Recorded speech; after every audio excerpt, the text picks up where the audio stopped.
That's just rational thinking. It's kind of like cholesterol. There's drugs out there that lower cholesterol. I don't believe cholesterol causes heart attacks at all. I definitely don't believe, eating red meat, which we've been told, and eating eggs and eating bacon causes heart attacks. Why? Let's be rational about it. How long have humans eaten red meat, bacon, eggs? Millennia?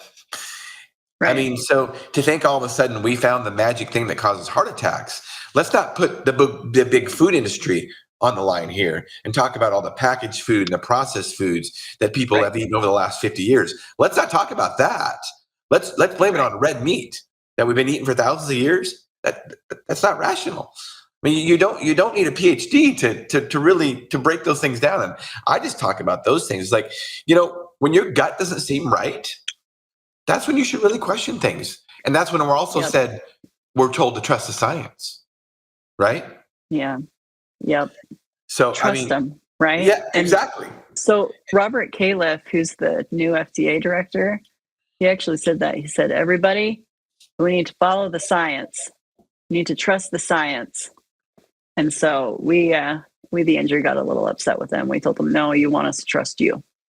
Because science is to be tested. Science is to be challenged. Science is to be questioned. Science is not to be trusted. And it changes. It's dynamic. Yep. When we find out more information. And that's another thing that we should really question. When somebody says, trust the science, or your doctor or pharmacist says, oh no, just trust me.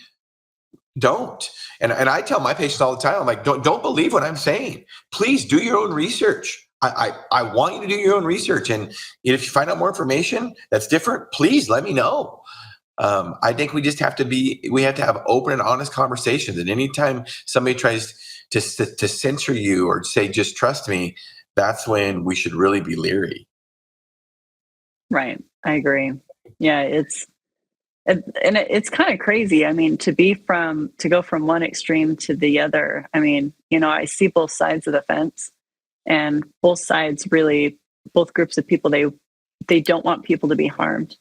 Both groups of people do not want disease to be running around rampant in the world. Both groups of people want to protect grandma and the babies and everybody else.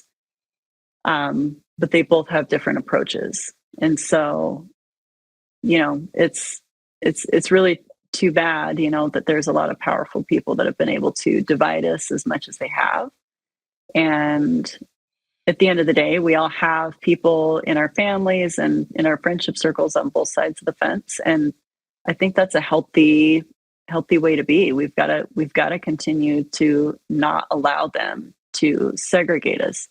We need to continue to stop, we need to put a total block on the vitriol and the hate that comes with this, this difference in opinion, right? Because nobody is going to win that way. The drug companies, I guess, will win, but everyday people, we're not going to win. So the most powerful thing that we can do is to talk to each other, listen to each other's stories.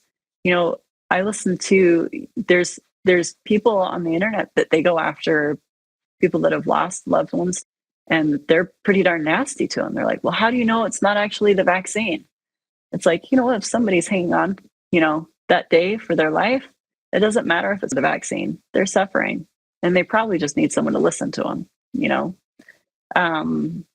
So, I'm a preschool teacher by trade, and that's still, the basic social skills that we teach the preschool kids, it applies today for, just modern society at large. Yes.